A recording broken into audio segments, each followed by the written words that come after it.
इनके कार्यों को पहचान करके इधर दृष्टि खुल गई तथा मन बाहर से बुझ गया, तो ज्ञान तो एक ही है, तब वहां उसकी बाहर की शक्ति भी अंतर्मुख हो जाएगी और वहां पर ध्यान का सुख प्राप्त होगा जो कि सनातन होगा। इस सुख की बाहर की कोई शर्त नहीं, अमुक प्राणी पदार्थ मिले तभी यह प्राप्त हो, इसलिए यह आत्मा अपना आपा का सुख है। यदि अंतर एक बार प्रकट हो गया तो समझो चाबी अपने हाथ में मिल गई। परंतु इतना अवश्य है कि बाहर से ज्ञान मुक्त होना चाहिए।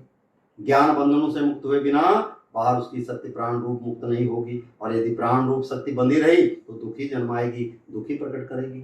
अब ज्ञान को मुक्त करने के लिए वही पहले बताया गया, अंदर ज्ञान को जगाएं, अंदर की वस्तुओं को पहचानें, अपने को सही ढंग से प्रेरित करके कि भाई देखो, यदि इस मार्ग रास्ते से ठीक नहीं चलोगे तो उसके बिना तुम्हारा प्रसाद, तुम्हारा अंतिम भला और किसी दूसरे उपाय करने में नहीं है।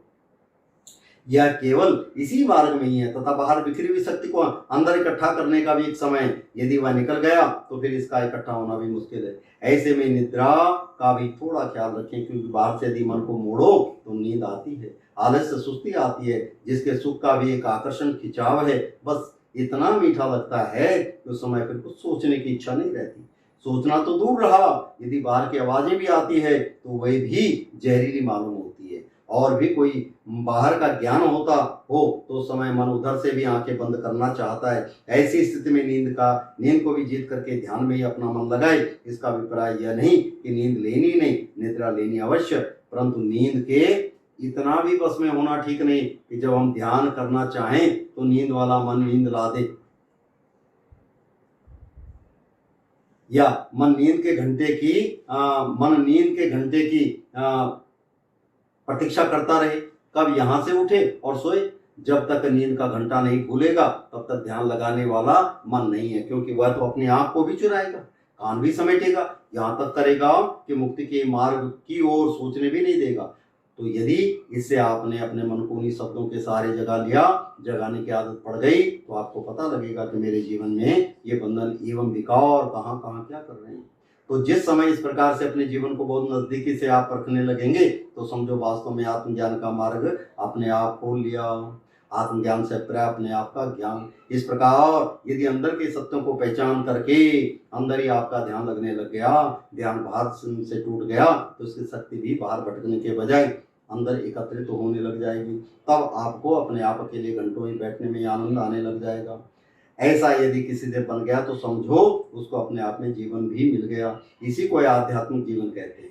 परंतु आध्यात्मिक जीवन का सुख केवल ध्यान तक ही सीमित रहेगा, क्योंकि बाहर व्यापक भगवान की भक्ति अभी नहीं है। इसके लिए थोड़ा भक्ति योग को जगाना पड़ेगा, अर्थात ज्ञान को यहाँ तक जगाना पड़ेगा कि आनंद रूप से ध्यान में अपने अंदर प्रकट हुआ भगवान इस सब में पहचानने में आए, और जो भी बाहर का खेल दिखाई दे रहा है वहाँ उसी की झांकी दिखे। उदाहरण के तौर पर मान लो आप कहीं मेले में जा रहे हैं, मेले में भीड़ के कारण किसी दूसरे के जूते से आपका पैर कुचला गया,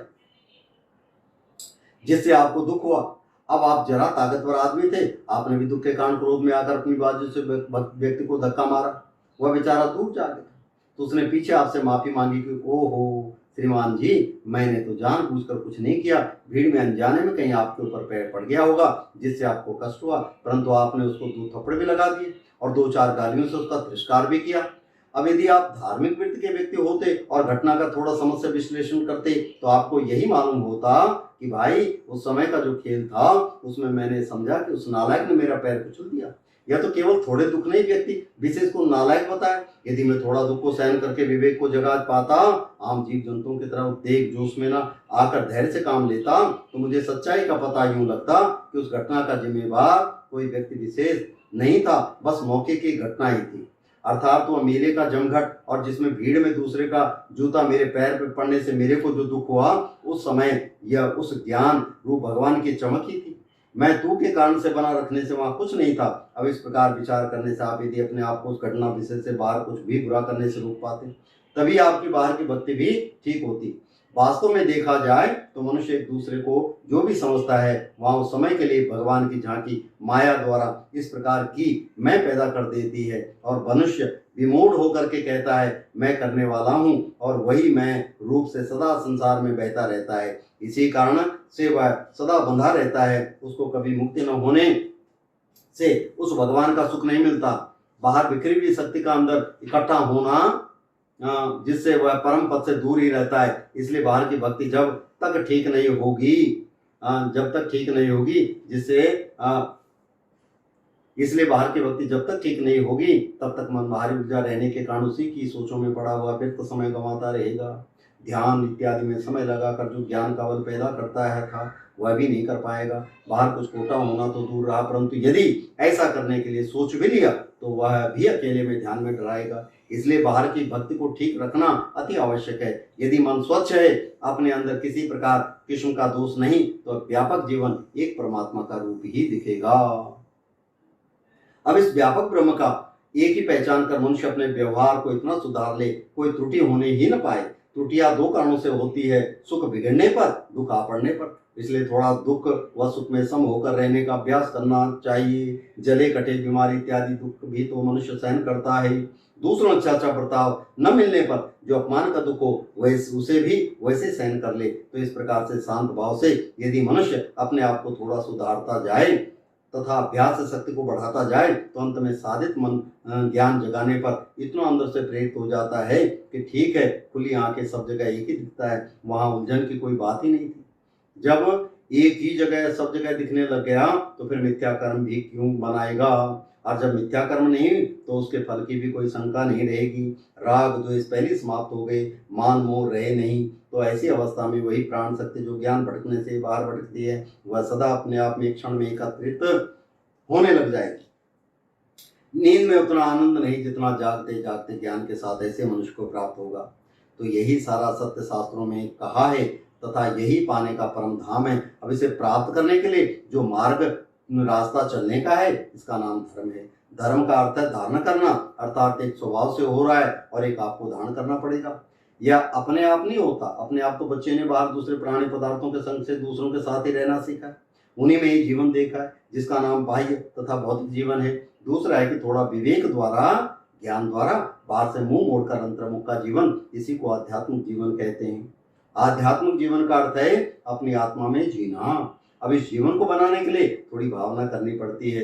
भले ही अभी हमें यह नहीं पता यह जीवन कैसा होता है, परंतु उसका अवश्य पता है जो समझना हमारी शक्ति के लिए है तथा बाहर की उलझन से हटाकर अपनी अंतरात्मा के सुख से मिलने के लिए है। यह सच्चाई है, फिर यह हमारा कर्तव्य भी है। अब इसी को धारण करने का नाम धर्म है। इसी में ही सब बुराइयों से हटना, सब अच्छाइयों की तरफ आना सम्मिलित है। अच्छाइयाँ यही वैराग्य, क्षमा, शील, संतोष, सहनशीलता और नाना प्रकार के वे सारे गुण, तपस्या, त्याग आदि, ये सब अच्छाइयाँ देवता रूप हैं। इनके विपरीत बुराइयां यही हमारे सारे बंधन, राग द्वेष, मान मोह इत्यादि वह सारे विकार, काम क्रोध ईर्षा मत्सर इत्यादि धर्म के मार्ग रास्ते पर चलते हुए भगवान को भी दृष्टि में रखना पड़ता है, जिसमें सभी अच्छे गुण हैं और जो परिपूर्ण है, भले हुए हमको नहीं दिखता है या नहीं, परंतु उसको अपने मन में अवश्य स्थान देना। क्यों? उसी को देखते समझते हुए हमारा जीवन सही दिशा में चलेगा। अतः जैसे ही भगवान सच्चा है वैसे उसको पाने का मार्ग, रास्ता, यह धर्म भी सच्चा है। जितने भी भक्तजन हैं या पहले हो गए हैं अथवा आगे होंगे, जिन सब के अंदर यह धर्म बसा हुआ है, उन सब के प्रति भी हमने एक प्रकार से श्रद्धा रखनी है, जैसे कि हमारे परिवार के भाई बंधु। तो ऐसा भाव रखने से यह महसूस नहीं होगा कि मैं अकेला इस धर्म के मार्ग पर चलने वाला हूँ। अन्यथा जो है काम इच्छा वाला मन है, अर्थात संसार में उलझा हुआ मन है, जैसे ही उधर से मुंह मोड़ा नहीं, क्या अपने को अकेला अनुभव करेगा। अकेले में इसका मन नहीं लगेगा, अर्थात अविद्या इसको तंग करेगी, जिससे फिर वही संसार के उलझन में जा पड़ेगा। तो इस प्रकार समझकर मनुष्य को सदा के लिए अपने मन को शांत करने के लिए यह आवश्यक है कि धर्म का मार्ग, रास्ता धारण करें। धर्म का जो रास्ता है यह इस भगवान को पाने का है। जिस समय पा लिया तो यही भगवान का परम धाम, सुख और शांति मिलेगी।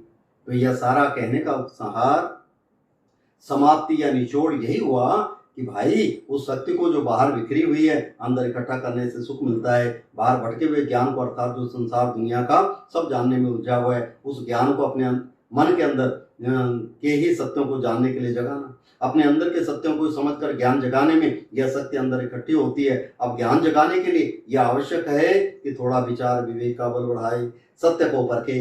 विचार करने से जब विवेक जाग जाएगा तो जिधर ये मन भटक रहा है उधर तुच्छता दृष्टि में आ जाएगी, स्वयं ही मन बाहर से थोड़ा मुड़ना शुरू हो जाएगा।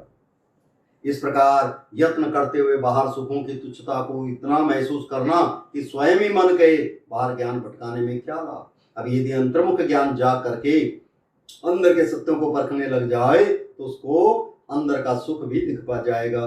पहले तो ये राग द्वेष आदि बंधन ही दिखाई देंगे जो मन को उधर संसार की ओर प्रेरित करते हैं।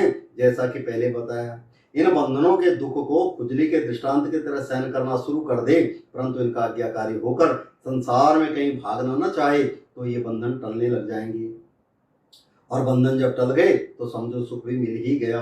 अब यही सुख आपको एक प्रकार से आस्था श्रद्धा भी करा देगा। अंदर भी परम सुख है तो अपने आप में है। अब इस सुख को बनाए रखने के लिए यह आवश्यक जरूरी है कि बाहर व्यापक भगवान की भक्ति ठीक हो, और यहाँ तक हो कि सबके अंदर खुली आंखें, हमको तो केवल वही दिखाई दे, हम नहीं जानते दूसरा कौन है। परंतु इसके लिए यही है कि थोड़ा साधन के दुख को भी सहन करना, थोड़ा आदतों के सुख के भी त्यागी बनना, और जब आपकी इस तरह की भक्ति होती गई तो समझो कि अंत में जा करके मरते समय तक वह पूर्ण ही होकर के मरेगा। और यदि पूर्ण ना भी हुआ तो भी इस रास्ते से यदि आगे जाएगा तो पूर्ण होने के लिए ही जाएगा, और यदि पुनर्जन्म भी हुआ तो उसमें जन्म से ही उसको भगवान के मार्ग रास्ते पर बढ़ने के लिए सब प्रकार की सुविधा प्राप्त होगी। तो यही है सब, अर्थात आज कहे हुए का सार यही है। इस प्रकार से भगवान ने अपने सतगुरुदेव ने अपने विचारों से आप सभी को संतुष्ट किया। आइए सतगुरु प्यारे की आरती करें। आरती सतगुरु प्यारे की, जग के तारण हारे की, गगन से फूल बहुत बरसे, देवता दर्शन को तरसे, केसर का तिलक चांद सी झलक, छवि है मेरे सतगुरु प्यारे की, के जग के तारण हारे की, आरती श्री सतगुरु प्यारे की। प्रीत मेरे मन में बसे ऐसी, कि मिश्री बीच मिठत जैसी, दया जब होए पाप सब धोए, लाज रखो दास बिचारे की, के जग के तारण हारे की, आरती श्री सतगुरु प्यारे की।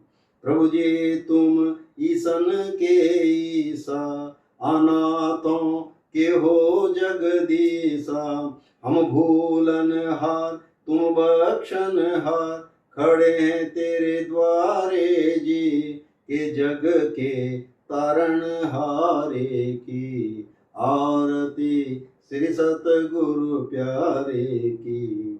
चदर पे कांधे पर सोहे, छवि पे मन मेरा मोहे, चिपी है हाथ तू मेरे नाथ, जामा चरणा तुम्हारे जी, के जग के तारण हारे की, आरती श्री सतगुरु प्यारे की।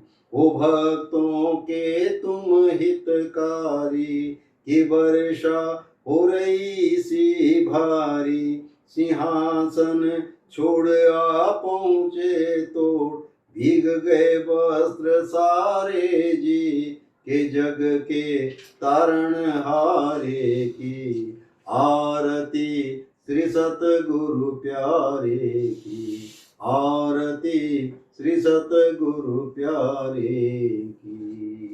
बोलो सतगुरुदेव महाराज की जय। सांचे दरबार